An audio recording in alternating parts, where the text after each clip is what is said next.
First story. Alright, here's something that I never thought I'd be writing about, but life has a way of throwing curveballs at you. So, about 2 years ago, I found out that my best friend of almost 10 years had been living a double life. And no, it wasn't like he was secretly a criminal mastermind or anything that wild, but it was enough to shake me to my core. Let me backtrack a bit and give you some context. My best friend, let's call him Jake, and I had been tight since college. We met during freshman orientation, bonded over our shared love of hiking and indie music, and basically became inseparable. You know that kind of friend who becomes more like family? That was Jake to me. We hung out constantly, did road trips together, shared personal stuff. It was the kind of friendship you think will last forever. Jake was always a bit of a mystery, though. He didn't talk much about his family or his past, but I never pressed him on it because, well, not everyone's comfortable with that. He had this habit of disappearing for a few days every now and then, claiming he was just off the grid camping or taking some time for himself. I respected that. We all need some time alone, right? He always came back with some incredible stories, and honestly, I was a bit envious of his ability to just disconnect like that. Then, about 2 years ago, things started to feel off. It began with small stuff. Jake cancelled plans more often than usual, and when we did hang out, he seemed distant, distracted. He wasn't the same easygoing, carefree guy I'd known for almost a decade. I chalked it up to stress, maybe work was getting to him. But it didn't stop there. One weekend, Jake asked if I could help him move some furniture in his apartment. I'd been to his place dozens of times, so it wasn't a big deal. But when I got there, the apartment was different. Like, really different. The walls had pictures I'd never seen before, pictures of Jake with a woman and a little girl. My stomach dropped.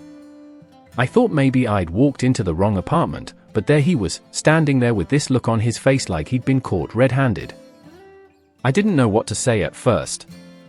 The woman in the photos, her face was familiar. I'd seen her in some of Jake's random Instagram posts over the years, but he never mentioned her. And the little girl? She had his eyes. That's when it hit me like a ton of bricks. Is this your family? I blurted out before I could stop myself. Jake just stood there, silent, staring at me. And that's when the whole story came tumbling out. He had been married for 5 years. 5 years! And he had a daughter who was 3 years old. He'd kept it hidden from me and most of his friends. Apparently, he had this whole separate life in another city, and when he came to hang out with me or our other college buddies, he would pretend like nothing had changed. He said he didn't know how to bring it up after all these years, so he just didn't. I was furious. I felt betrayed. How could he have hidden something so massive from me for so long? We were supposed to be best friends, and I didn't even know about the most important part of his life. But then, as I stood there in his apartment, looking at the photos, the toys scattered on the floor, the child's drawings taped to the fridge, I realized something. Jake was scared. He wasn't hiding this because he didn't trust me or didn't care. He was hiding it because he didn't know how to balance the two worlds he had created. He told me he was terrified of losing the freedom he associated with our friendship, the road trips, the late-night hangouts, the spontaneous adventures. And he was terrified of what I'd think of him if he revealed that he'd settled down, become a husband and a father. I didn't know what to say. A part of me was still angry, hurt even. But a bigger part of me understood. People change, life changes, and sometimes, those changes are hard to admit, even to your closest friends. I couldn't imagine the pressure he must have felt, juggling 2 lives like that. We spent the rest of that afternoon talking, really talking, for the first time in years. He introduced me to his wife, Emma, and his daughter, Lily. Emma was kind, warm, and understanding, though I could tell she was a bit wary of me at first. Can't blame her, she probably thought I was part of the reason Jake had kept them hidden. But over time, we built our own friendship, and I became a part of their lives in a way I never expected. It wasn't easy to get over the initial shock. There were days when I'd wake up and still feel weird about it, like the Jake I knew wasn't the real Jake. But in reality, he just had more layers than I'd realized. And now, 2 years later, I'm grateful he finally let me in. Life is messy, and people are complicated. I think that's the biggest thing I've learned from all of this. Friendships, like any relationship, evolve. And sometimes, the person you think you know better than anyone has a whole side to them you've never seen. But that doesn't mean they're not still your friend, it just means they're human. Now, I'm Uncle Mike to little Lily, and Emma, and I have become close in our own way. Jake and I still go on hikes, still listen to our favorite bands, but now there's more to talk about. More depth to the friendship. Looking back, I realize how much pressure we put on people to fit into the boxes we've created for them. But no one is just one thing. Jake is my best friend, but he's also a husband, a father, and someone who struggled with the fear of change. And that's okay. So yeah, that's the story of how I found out my best friend had been living a double life for years. It was a wild ride, but I think we're better for it now. Life moves on, and so do we. Second story. Hey Reddit, I'm writing this because it's something that has been on my mind for years, and I figured maybe someone out there could learn from my mistakes. This is the story of how one bad decision in college nearly derailed my entire future, and how I had to fight to get my life back on track. It all started during my sophomore year. I was at a decent university, majoring in business, with a solid group of friends. Nothing extraordinary, but things were good. College was everything I had hoped for, partying, making memories, figuring out life a little more each day. You know the deal. Now, like most college students, I wasn't exactly a stranger to alcohol. Weekends were reserved for partying, and sometimes we even managed to squeeze in a Thursday night out if we were feeling bold. One night, though, I made a decision that changed everything. It was just after midterms, and my friends and I were celebrating. We had gone to this house party off campus, typical college scene. The night was a blur of red Solo cups, loud music, and people crammed into every corner of the house. I remember feeling invincible, like I could do anything, which, looking back, should have been my first red flag. After several hours of drinking, someone suggested we head to a bar downtown. I knew I'd had way too much to drink, but I was in that dangerous headspace where I thought I could handle anything. One of my friends, Steve, asked if I wanted to split an Uber, but I waved him off. Nah, I'm good, I said. I'll just drive. I can't explain why I thought that was a good idea. Maybe it was the alcohol, maybe it was my ego, or maybe it was both. Either way, I grabbed my car keys and headed out. A couple of my friends tried to stop me, but I brushed them off, insisting I was fine. I wasn't fine. I remember driving down the main road, thinking I was doing okay, focusing hard on keeping the car steady. But the next thing I knew, the flashing red and blue lights of a police car appeared in my rearview mirror. My heart dropped into my stomach. I pulled over, my hand shaking as the officer walked up to my window. "Do you know why I pulled you over?" he asked. Of course, I knew. I was speeding and probably swerving, but I mumbled something about not realizing how fast I was going. Then he asked the dreaded question, "Have you been drinking tonight?" My mind raced. Should I lie? Should I admit it? Before I could even decide, the officer told me to step out of the car. I failed the sobriety test. Miserably. Within minutes, I was in handcuffs, sitting in the back of the police cruiser, staring out the window in disbelief. This couldn't be happening to me. I was just a normal college kid trying to have fun, and now I was being arrested for a DUI. The next few hours were a blur. I was taken to the station, processed, and spent the night in a holding cell. I felt like I was in some kind of nightmare. How had things escalated so quickly? How had I been so stupid? The worst part was the aftermath. My parents were furious. They had worked so hard to help me get into college, and now I had jeopardized everything. I was humiliated, ashamed, and terrified of what was going to happen next. I ended up losing my license for 6 months, paying a hefty fine, and having to attend mandatory alcohol education classes. but the legal consequences were only the beginning. My university had a strict policy when it came to DUIs, and I was put on academic probation. My grades took a nosedive because I was so stressed out, and I almost lost my scholarship. I became the guy everyone whispered about on campus, the guy who had made a massive mistake. For a while, I spiraled. I withdrew from my friends, stopped going to parties, and barely scraped by in my classes. I was angry at myself, angry at the world, and I didn't know how to pull myself out of the hole I had dug. It wasn't until a conversation with one of my professors that things started to change. She had heard about what had happened, and instead of lecturing me, she asked me what I planned to do next. "I don't know," I muttered, feeling like a complete failure. "Well, you're not the first person to make a mistake," she said. "But it's up to you whether this defines your future or becomes just a chapter in your life." That conversation hit me hard. I realized I had been so focused on my failure that I hadn't even thought about how to fix things. I was stuck in this mindset that my life was ruined, but in reality, I still had control over what happened next. Over the next few months, I worked harder than I ever had before. I met with a counselor to deal with the guilt and shame that had been eating me alive. I spent hours in the library catching up on the work I had neglected. I reconnected with my friends and started going out again, but this time, I made sure to be responsible. If I was drinking, I wasn't driving, no exceptions. It wasn't easy, and it took time, but slowly, things started to turn around. I got my grades back up, got off probation, and eventually, I even got my scholarship back. My relationship with my parents improved too, once they saw that I was taking responsibility for my actions and working to rebuild my life.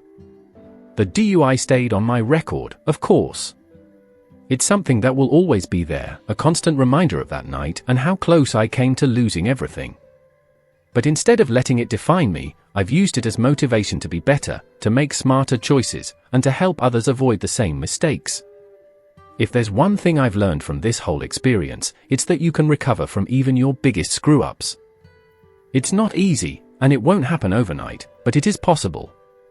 I'm not proud of what I did, but I'm proud of how I've handled it since. So yeah, that's my story. If you're reading this and you're dealing with a similar situation, just know that it's not the end. You're not defined by your worst moment, but by what you do after it. Be smart, be safe, and don't be afraid to ask for help if you need it. Thanks for listening, Reddit. Third story.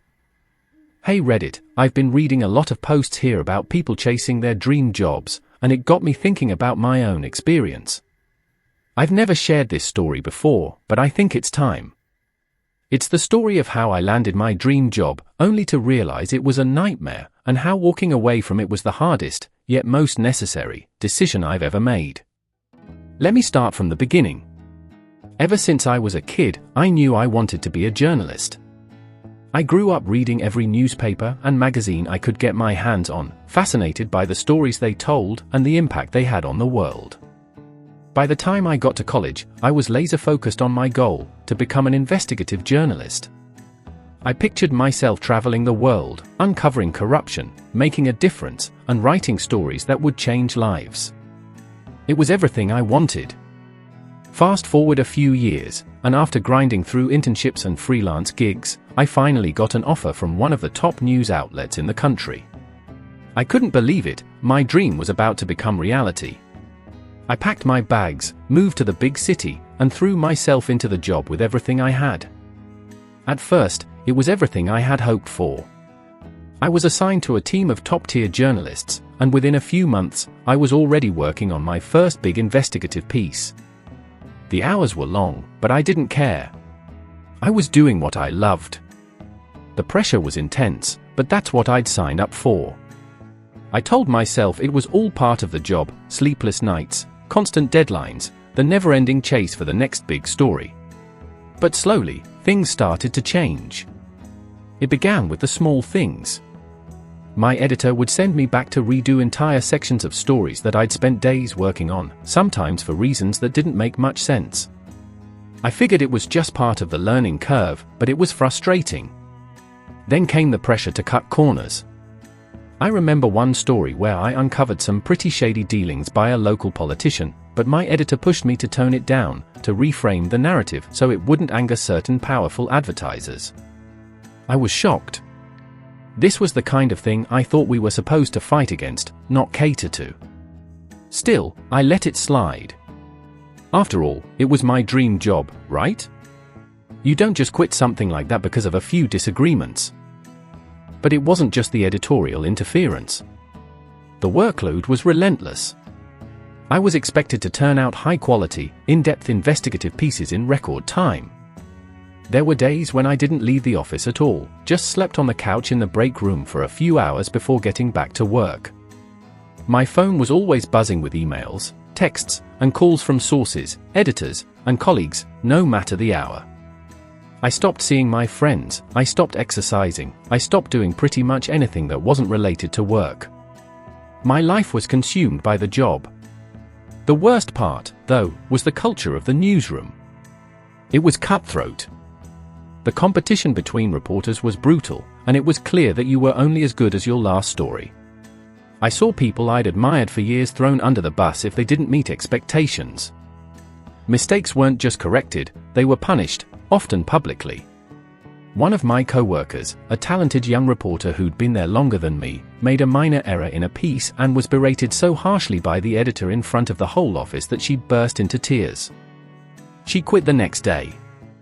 I should have taken that as a warning sign, but I kept telling myself that this was just the price you had to pay to work at the top. It all came to a head about a year into the job. I was working on what should have been my biggest story yet, an investigation into a powerful corporation that had been exploiting loopholes to avoid environmental regulations. I had spent months gathering evidence, speaking to whistleblowers, and putting the story together. It was the kind of piece that could make a real impact. But when I turned it in, my editor killed it. Just like that. He said it wasn't the right time to publish something so controversial and suggested I work on something else. I couldn't believe it. This was exactly the kind of story I had dreamed of writing, and now it was being buried because it might ruffle the wrong feathers. I was devastated. I had sacrificed so much for this job, my time, my health, my relationships, and for what? To be told that the truth wasn't worth telling because it might upset someone important? That was the moment when I realized this wasn't the dream I had envisioned. The job had become a nightmare, and I didn't know how much longer I could take it. For weeks, I wrestled with what to do. Part of me wanted to stay, to fight through it, to prove to myself that I could succeed. But another part of me, the part that was exhausted, disillusioned, and miserable, knew that staying would only make things worse. I had become someone I didn't recognize, constantly anxious, irritable, and isolated. The passion I once had for journalism was fading fast. So, after a lot of sleepless nights and soul-searching, I made the hardest decision of my life: I quit. Walking away from my dream job felt like failure. I had worked so hard to get there, and leaving felt like admitting defeat. But deep down, I knew it was the right choice. I couldn't keep sacrificing my mental and physical health for a job that no longer aligned with my values. The weeks after I left were rough. I had no idea what to do next. My identity had been so wrapped up in being a journalist that I felt lost without it. But slowly, I started to rebuild. I began freelancing, picking up small gigs here and there, and focusing on projects that mattered to me. It wasn't glamorous, and I wasn't making nearly as much money as before, but for the first time in a long time, I felt like I was in control of my life again. Now, it's been about a year since I left that job. I'm still freelancing, and while it's not always easy, I've found a balance that works for me. I've reconnected with old friends, started taking better care of myself, and most importantly, I've rediscovered my love for storytelling. I'm still writing, still chasing the truth, but on my own terms. Looking back, I realized that walking away from my dream job wasn't a failure. It was a necessary step toward finding what I really wanted, a career that allowed me to be true to myself, without sacrificing my well-being. So, if you're reading this and you're stuck in a job that's draining the life out of you, just know that it's okay to walk away. Sometimes, the hardest decisions are the ones that lead to the most growth. You're not defined by your job or by the expectations of others. You're defined by the choices you make for yourself. Thanks for reading Reddit.